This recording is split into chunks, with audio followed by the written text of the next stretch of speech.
This story is entitled Garbage, written by Horrganism.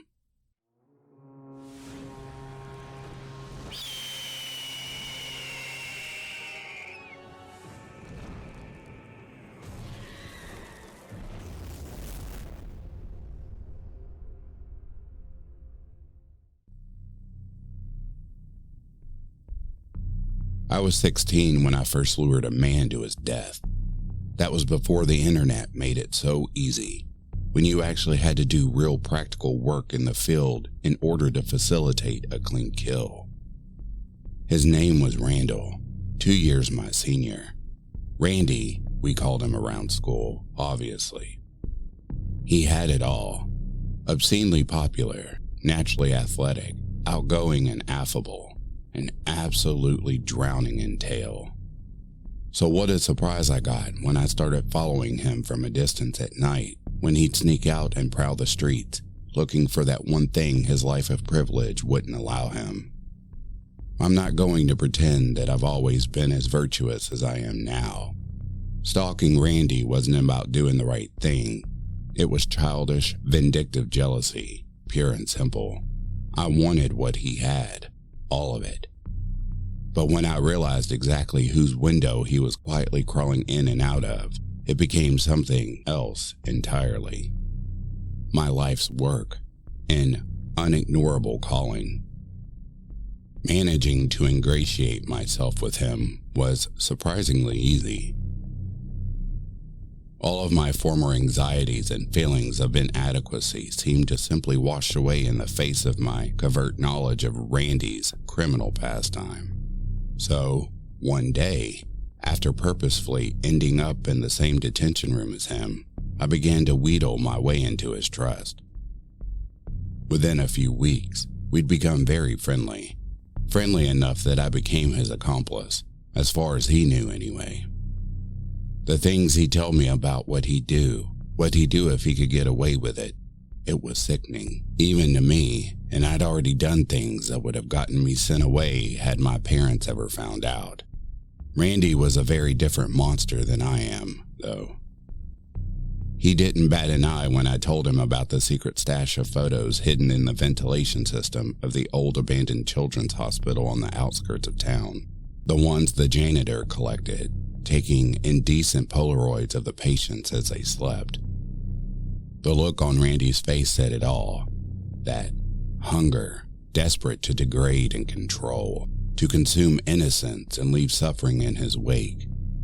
It was so easy to get under his skin, like all he'd ever really wanted was to find someone as sadistic as he was to share it with. That night, as the full moon hung high in the sky, I met Randy by the park, and we walked the mile or so side by side through deserted back streets and alleyways until we could see the derelict structure standing imposingly black against the twilight horizon. As we reached the partially broken down back entrance, I pulled off my backpack and presented a large flashlight, clicking it on and apologizing for my lack of a spare, lying and saying that it'd broken and that he should stay behind me as I knew exactly where to go. He bought every last word, preoccupied in his disgusting fantasies which he'd been incessantly murmuring about the entire way over. The pack jingled heavily as I slung it over my shoulders, which I explained away as being bolt cutters and other tools we may need to traverse the hospital quicker. After all, I knew the place like the back of my hand. Randy didn't. I led him inside, distracting Randy with made-up details about the depravity of some of the fictional images. It was all I could do to shut him up. The butterflies in my stomach fluttered, the nerves rising in anticipation of the coming reveal. I could hardly wait any longer. Thankfully, we were almost there. Climbing one more flight of stairs, we emerged into a long ward hallway with rooms on either side, most of the doors having been long kicked down by other delinquents. Nearing the kill rooms, I told Randy that the vent entrance was just up ahead. He was almost as excited as I was.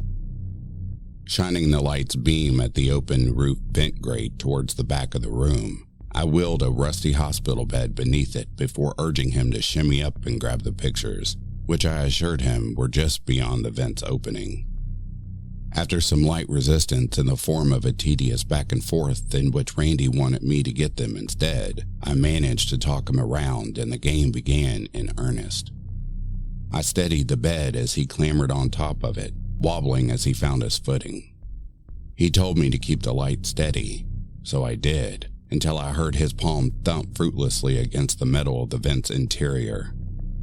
"Hey, there's nothing in here. What the fuck, man?"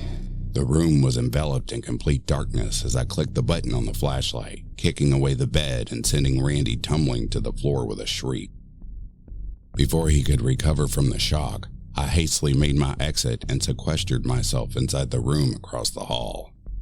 Randy's confused expletives echoed through the ward as he furiously called out to me, silenced only by the sudden buzzing hum of the night vision goggles strapped around my eyes.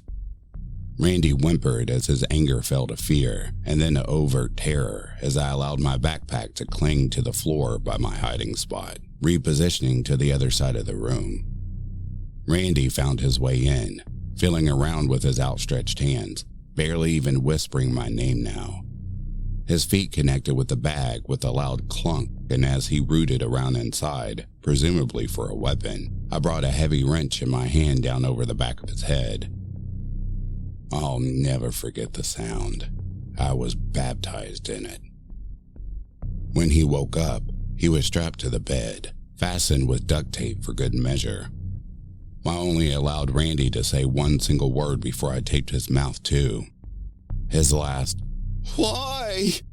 The sincere confusion in the question made me laugh, and now that I really think about it, it was the first time I ever truly laughed with any honesty. A few hours later, it was over, and I was reborn as I watched the sunrise through the grimy hospital window. That was a long time ago, and it makes me slightly depressed to know that it never got quite as good as that ever again. Not for my lack of trying to recapture the feeling, of course. The ease of which these men wander into my traps, it's like stabbing horny fish in a barrel. An empty house, a child persona, and an internet connection. All the other tools are mere extras that can be bought at pretty much any hardware store around the globe. It's just that easy. Who knows? Maybe you could even do it too.